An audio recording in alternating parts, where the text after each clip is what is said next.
jump scare. Alright, this is part 4 of how I was carjacked, kidnapped, and almost toast. So we're at the 3rd stop, and Big Girl had just told me that at this stop, as soon as her dad got out of the vehicle, I was to drive as fast as I could away from the scene and leave him there. This, like I was saying, made me very nervous because from the beginning, I was told that he was carrying. He had his own plans for me. I'm sure of that, just based off of what he was saying. So I didn't know how he would react, how the situation would go, and I was just very nervous leading up to it. Okay, so luckily when we arrived, there was a house, and he went into the house, and as soon as he did, I booked it out of there, as I was told to do. As we're driving, I remind Big Girl that I have to be home by a certain time, that people are going to be looking for me. She's irritated by this and said, "What the fuck did I tell you? You'll get home if you do what I fucking say." That kind of thing. Not verbatim, but a lot more colorful words in there. I was holding on to that hope, like I talked about in the last video, that I'm going to make it home for dinner, but it was not looking good at this point. Both the Big Girl and her wife, wifey in the back, are on their phones texting at this point.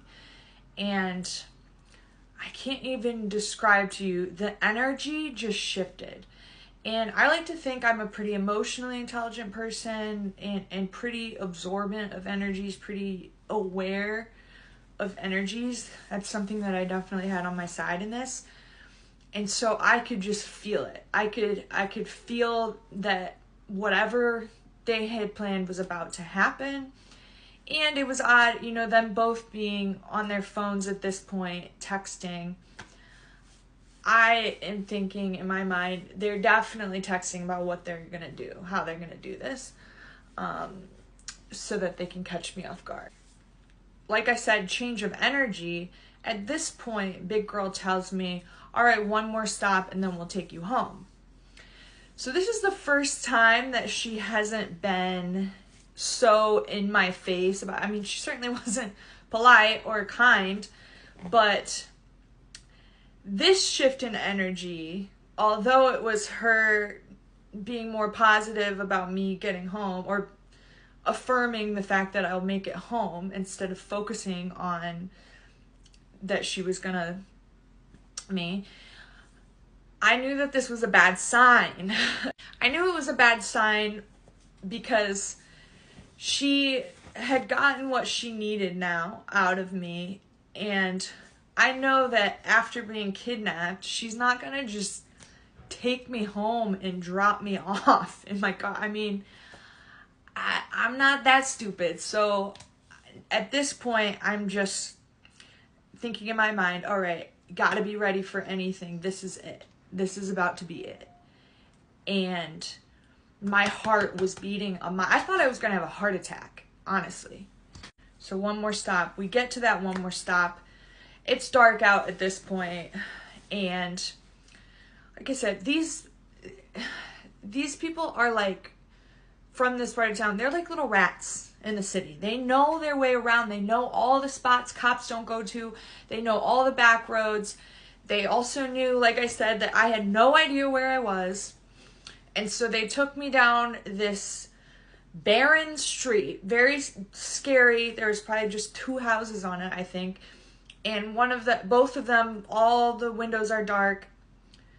She makes me stop. And this time, she makes me shut off the car completely. Not just shut off the lights. She makes me shut the car off completely. And again, don't you dare fucking move unless you want to leave. This time she goes and leaves Wifey with me. And so Wifey's in the car, and this is my opportunity to try to get to her. I know that Big Girl, there's no hope for that situation. Her plan is set in stone. But I have this small amount of hope that maybe I can get to her. Maybe I can say something that will help me get out of this situation. And so I just start asking questions. I just start talking to her. I ask her if she has a family. And she says yes, that she had kids. And this was a lie, but I mean, considering the sentiment was true, I do have a family that needs me, but I told her I have 2 little boys at home. 2 little boys at home that really needed me.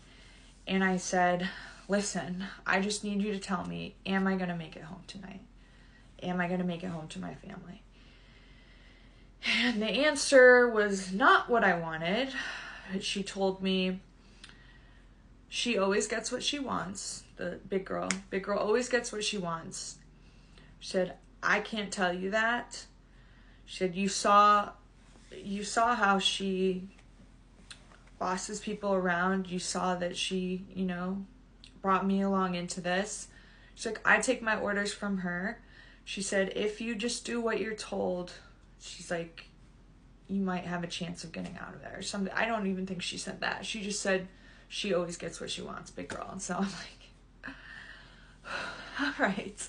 Well, that's not very comforting because I know what she wants. She wants me dead.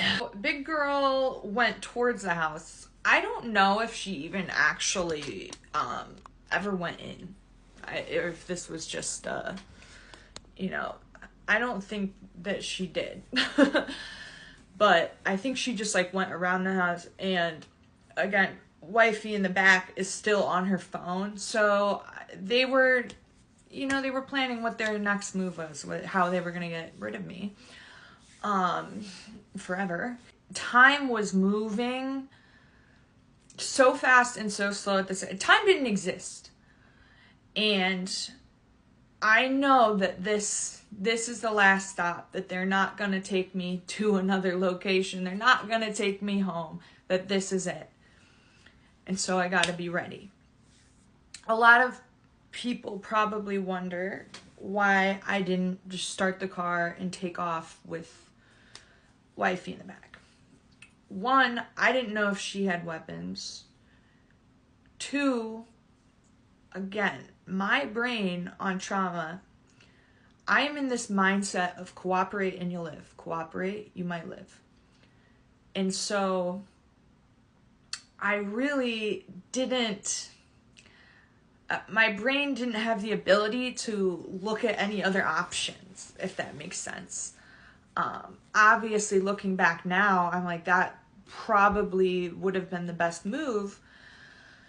But I was so stuck in fear, and it was like this moment of a PTSD trauma response of all of my past trauma being a part of this moment of really believing that my attacker, my abuser, this person taking away my autonomy was all powerful and I was helpless.